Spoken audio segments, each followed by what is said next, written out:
Okay, so for today's assignment, we're going to be making some Christmas ornaments. I wanted to do something not too complicated while we're on the way, kind of fun, still working on some stuff. I know that there are many that are still trying to wrap a few things up as well, so that'll be a little bit, give you a little bit of leeway on some things. Things you'll probably need in order to make this work out right, probably have to have some scissors, but that's also if you have some sort of a template you can use. Some people could use like a cookie cutter or something like that as a possibility as well. I do not have that luxury, and so I was gonna, and plus maybe your mom or dad or something like that, whoever the cookie makers are, they might not want you using their cookie cutters to make ceramic ornaments and things. But we're gonna do a little bit of an outline of a thing and use this as kind of a guide. I'm going to do some stars. You can do kind of whatever you want on that. So we have the template. Something to roll out or throw out the slabs will be either way. You don't need to have a rolling pin, but you'll need some way to make the stuff flat. I'm going to go ahead and cut out the large star here to use kind of as a guide, and I'm not going to use it necessarily as an exact guide, but it might be helpful to have as at least a loose guide on what it is you're doing. So step number one, you need a template. Is usually, because if you don't and you're just kind of winging it, you're so prone to making mistakes on things when you just kind of shooting from the hip on those. So that's kind of a deal. Okay, so I'm going to continue cutting out my little star here.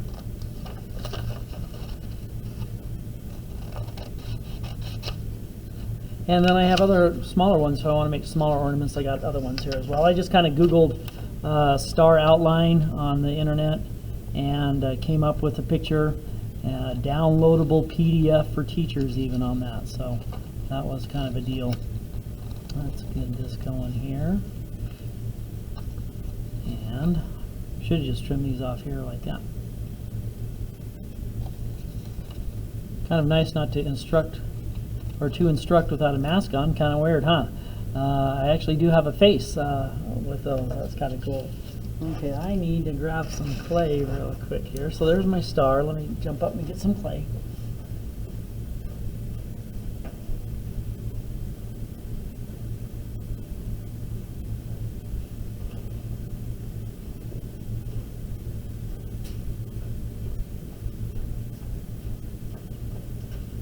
Okay, found some clay. That's good here.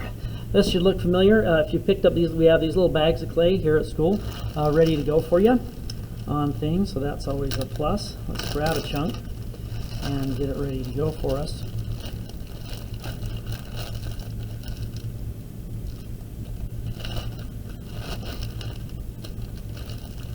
Okay, so now we got a chunk of clay.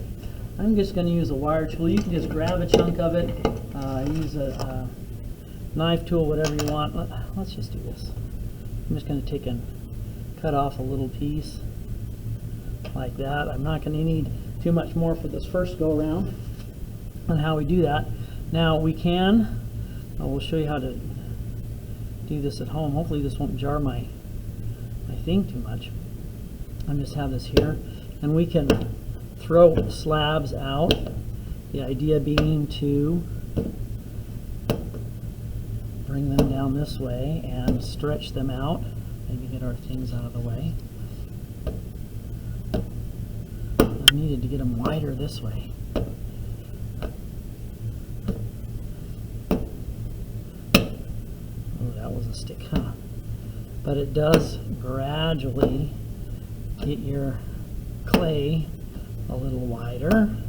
The idea too is we want these to be pretty thin as we're making them.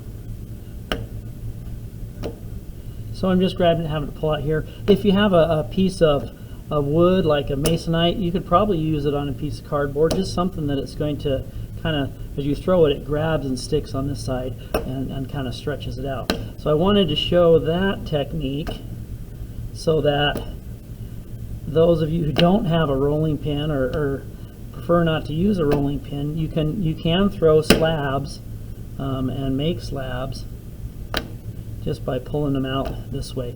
As long as you have a surface that's not real sticky, you can throw out a slab on those. And so I've thrown that out on that one. The other course, of course, if you wanted to use a rolling pin, just got to be careful that you don't stick it to the table. I'm trying to pick some areas here that I know are more dry. But we do want it fairly thin as we're looking towards those slabs. And I don't want to roll in one. See how I got some wet spots here and wet spots there. If I stick it on a wet spot, it's going to cause some issues. If you have, like I said, a piece of cardboard or a regular board or a piece of cloth or something like that that you can roll things out on, it'll work out fairly good for you. But you'll notice how thin these are. Ornaments, if they're too heavy, they're going to weigh down the tree. They don't work as well if they're really heavy. So we wanted something that was fairly thin on rolling these out. Okay, so here's my slab. Okay, and you could have a stocking, you could have a Christmas tree, or whatever you feel you would like to have as your ornament. You can take, depending on what tools you have at your disposal, this is a needle tool. Some of you have those sorts of things at home, but if you don't, toothpicks work out pretty good as well. And what I'm going to do is I'm just going to make kind of a loose tracing around this thing. I didn't figure to make a really sharp edge. Oops, that's a little bit too wonky there on those. So we'll just kind of trace it around and make it kind of a loose sort of a thing. Okay, which is pretty cool. Okay, on that. Now, what I also want to do. Remember our issue we had. We can clean some things up if we want, if our edges are not what we want. But remember, we don't want sharp edges, and so I'm just going to take my finger, and on this side right here, I'm just going to go around it like that, and gently push down on those sides, so those edges that we had initially, that from the cut, when we make that cut, it'd be a little bit too sharp. And so we want them just smoothed out, kind of like that. Then we're going to take this and we're going to flip it over, and this also has a sharp edge on this side, and so let's smooth that out just with your fingertip, just gently around.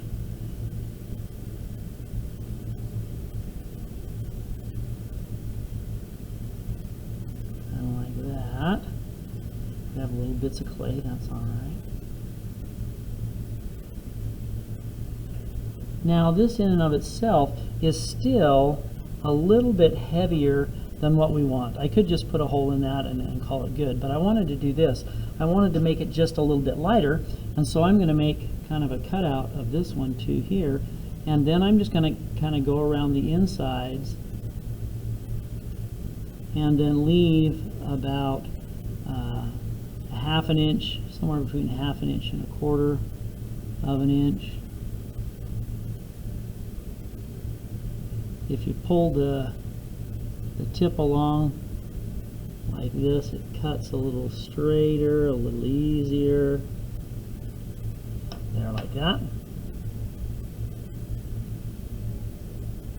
So now I have that one, and I can make a smaller ornament of this one if I want. Now I want to go back in here, and I want to do the same thing for smoothing out that inside. I don't want it to have too much of a rough edge. I have some weird little cuts right there too. If you just spend a little extra time on smoothing the things out and making it look a little bit cleaner, you'll probably be better off in the long run. So it's pretty cool. Make that up into there. So there we have that side fairly smoothed. Now we're going to lift and I'm going to take it onto this side. Do the same thing.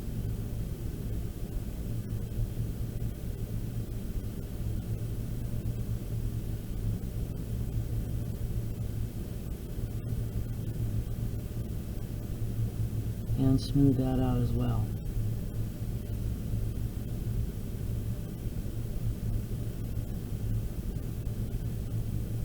Now for maneuvering these things around, I'd recommend getting some sort of a board. Okay, I happen to have these here at the school to utilize on that. But at home, just to have a piece of cardboard that you could set this on so it can dry out smooth and without too much difficulty. I do need to do one more thing on that. I'd like you to make just, let's make three ornaments on that for our things here of various.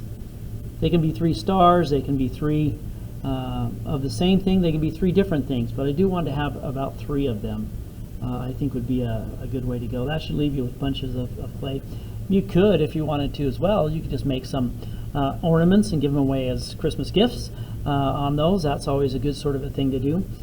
The last little thing I need to do is let's find a good tool like a pencil or something along those lines with a sharper point on it. I got one. Oh, here we go. And I do need to put a hole in here, so I'm just going to take this and I'm going to drill a hole in it all the way through, kind of like that. And take it and I'm going to turn it over. And that's where it had kind of the explosion thing, right? If I can find, I can take that same toothpick or that same needle tool, and remember, if you can just divide it in half and scrape it off this way, and then scrape it off this way like that, that should clear off our extra clay and be able to make a nice round hole to where that will work for us. Now I'm going to shape that just a little bit so it's a shape that I want to dry. And so I'm going to leave this on this board to dry out. Then I can go on to, if I had another one I wanted to on here, we could go ahead and make this one into an ornament as well. This is getting the kind of the 2-for-1 deal on our ornament construction.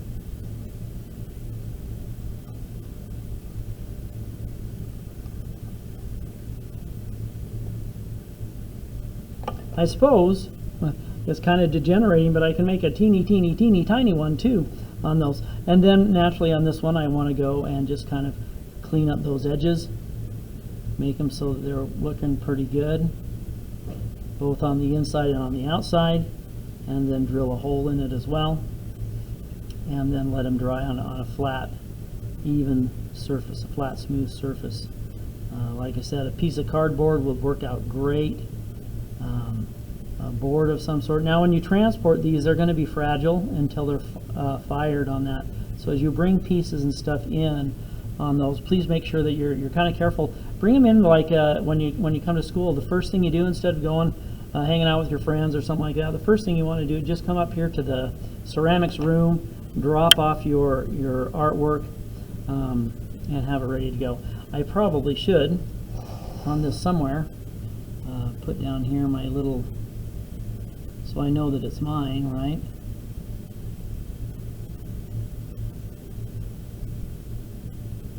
And that's my signature on that one. Let's go over here, do the same thing.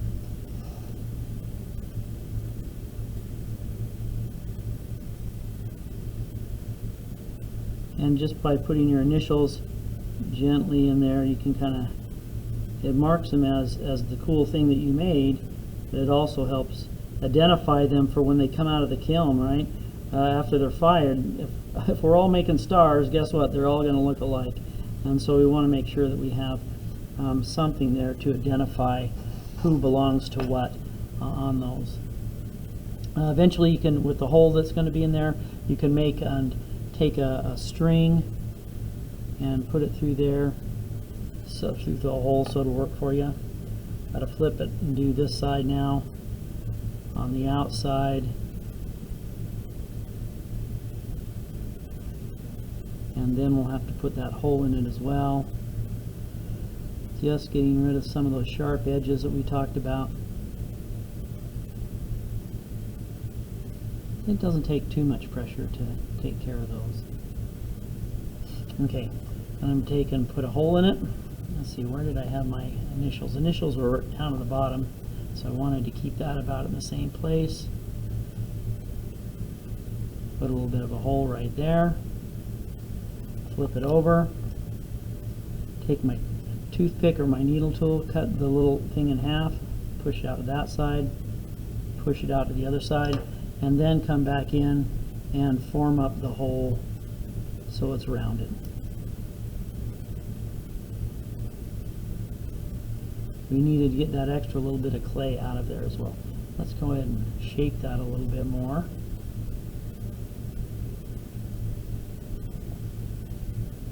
I wanted just more of a rounded edge.